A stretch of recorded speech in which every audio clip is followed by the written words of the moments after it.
Solamente las últimas palabras de él. Y ahora escuchamos a su viuda. Juntito a él estaba y vino una vecina a saludarle. Y claro, como siempre, Marcelino a hablar de lo mismo. Medio se le entendía, porque ya casi no podía hablar. Pero le dijo, si uno se cae, se levanta inmediatamente y sigue adelante.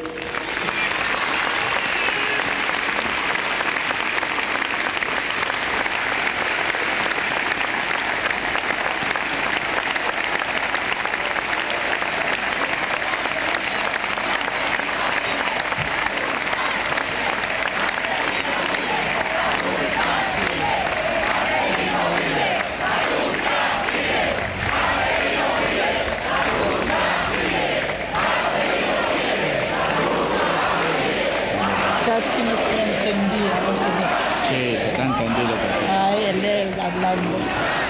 ¿Eh?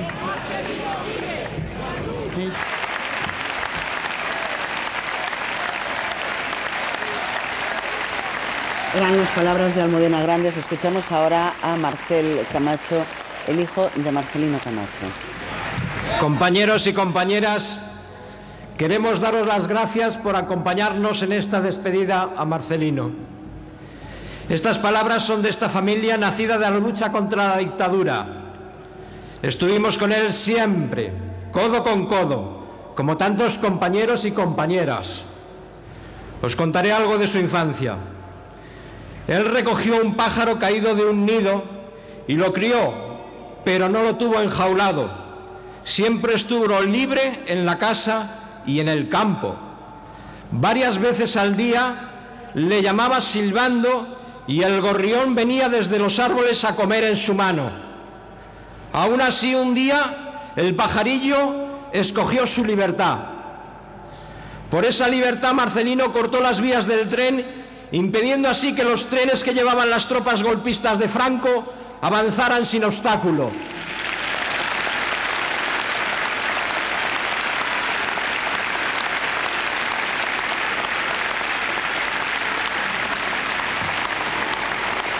Luchó por la República en el frente de Madrid. Al final de la guerra le llevaron a campos de trabajo. Por unas fiebres le dieron por muerto durante 3 días. Le llevaron a realizar fortificaciones en un campo de penados en el Marruecos español. Franco temía que los aliados le quitaran sus posesiones. Se fugó atravesando la cordillera del Atlas desde Marruecos a Argelia, entonces colonia francesa. Josefina, mi madre, nuestra madre, conoció a Marcelino con una P de presidiario en la chaquetilla.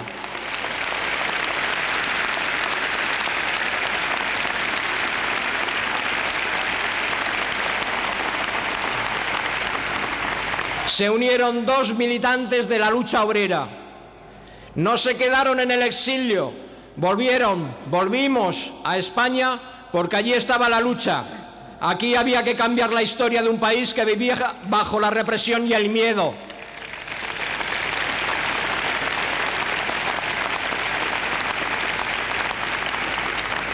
Esa larga lucha por la libertad estuvo llena de noches de espera, en las que la policía franquista acechaba. Muchas detenciones. Tras las marchas de metalúrgicos sobre Madrid para pedir un convenio provincial, acababa en los calabozos de la famosa Brigada Político-Social. Juicios, multas, y el régimen le encarceló definitivamente, mientras dure el actual estado latente de anormalidad laboral, decían. Fue un rehén del franquismo. Los presos políticos transformaron la cárcel en una universidad para los más jóvenes. Defendieron un estatuto del preso político y desde dentro de nuevo Marcelino impulsó la lucha y realizó huelgas de hambre. Tampoco encarcelado se detuvo. En esa casa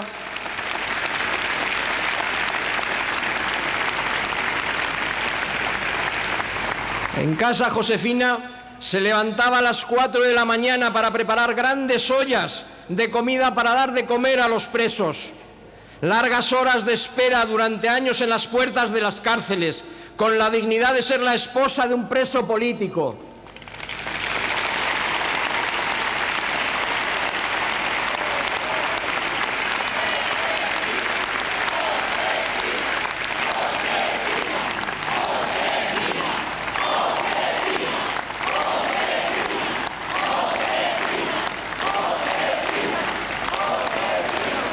En la cola que esperamos el inicio del juicio 1001, cuando ETA mató a Carrero Blanco, flaco favor a la clase obrera, nos quedamos solos con los enloquecidos fascistas que amenazaban con matarnos allí mismo y luego a ellos que estaban en las celdas. Las mujeres de presos se encerraban en las iglesias para denunciar la situación. Mi madre se encontró con marido e hijo en la cárcel y la hija también en la lucha en la clandestinidad.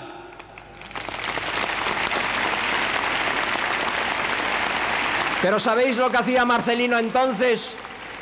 Marcelino entonces, en las cartas que escribía desde la prisión, nos hablaba de las múltiples contradicciones de un régimen que agonizaba. Lejos de retroceder ante las dificultades, Marcelino, cargado de optimismo, siempre hablaba del régimen que se hundía y faltaban unos cuantos años. Mientras continuaba con sus denuncias ante la OIT y los organismos internacionales. Era imposible acabar con su moral de combatiente. Los ánimos y el empuje los daba él desde dentro de la cárcel. Josefina le protegía desde fuera.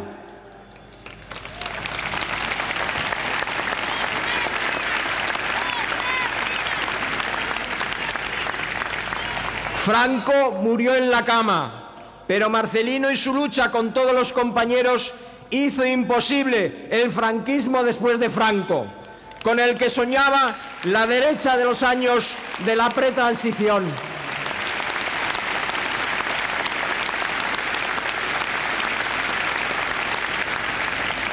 Marcelino, diputado en las Constituyentes, forzó una constitución más social. Como la clase obrera, fue generoso en la transición, pero se fue del Parlamento porque los trabajadores se les quitaban derechos, pagaban siempre los mismos.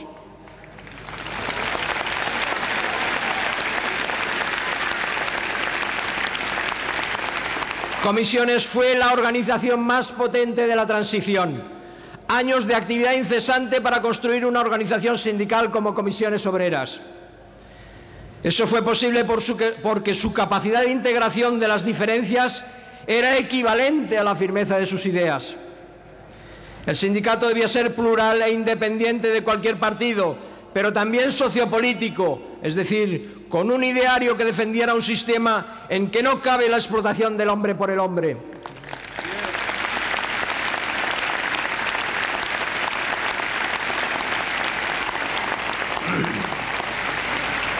Su militancia en el Partido Comunista de España fue la clave para no perderse en la confusión ideológica que el sistema capitalista ha implantado con bastante éxito.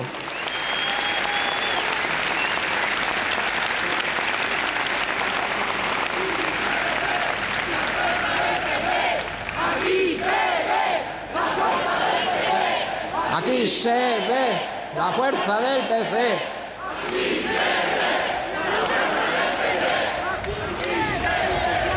En la comida de los domingos, cuando nos veíamos toda la familia, el debate era el primer plato, el segundo y el postre. Las noticias eran un invitado más, había siempre una radio puesta. En sus cumpleaños siempre acudían buenos amigos, como el padre Llanos y Díez Alegría, y María Luisa Suárez, y nuestro querido Fernando, y Antonio, y Lola. Cada año venían más y más amigos, y había siempre para ellos un cuscús de Josefina. Él siempre reflejaba el mundo con la crisis del capital y la necesidad de los cambios. Su análisis de la economía, que fue una de sus pasiones, era detallado y fruto de un minucioso estudio. Marcelino sabía que quedaba mucho por hacer para que esta democracia fuera realmente adulta. Decía que la democracia se había quedado a las puertas de la fábrica. Hoy, en la mayoría, aún está fuera.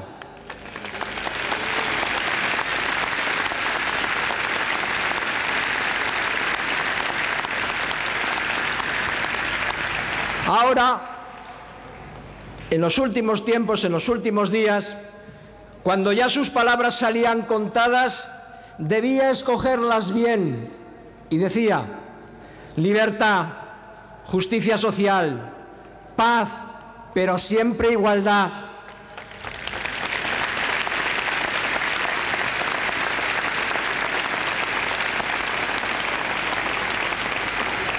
No se pueden retorcer estas palabras cuando se colocan juntas. La libertad solo no basta, es necesaria además la paz. Los españoles condenaron que la democracia del PP exportara la guerra a Irak. Marcelino decía que la crisis es la antesala del cambio y que el capital siempre carga la crisis a la espalda de los trabajadores.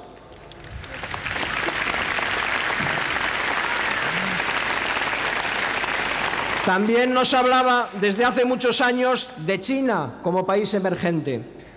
Esta crisis no es como las otras, decía. Nos hablaba mucho antes de ello, mucho antes de que se hundieran las bolsas. El mundo tiene un nuevo reparto, decía. Y también hablaba de la salida. El mundo no saldrá de esta crisis si no incorpora la igualdad como elemento esencial de la libertad.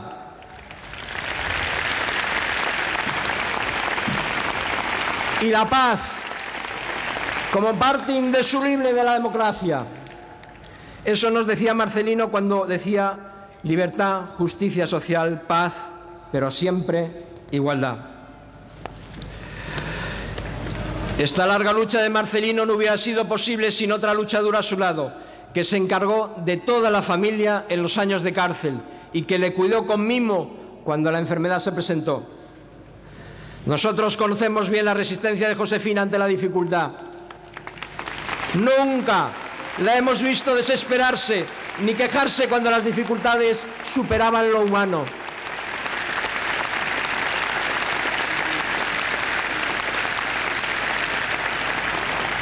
Marcelino era paciente, lo que diríamos un corredor de fondo.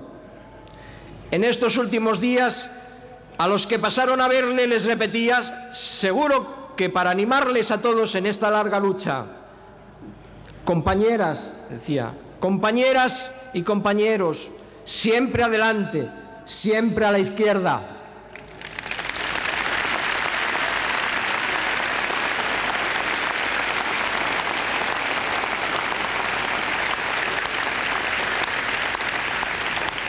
En este tramo de la vida de Marcelino os damos de nuevo las gracias de nuestra parte y sobre todo de Josefina.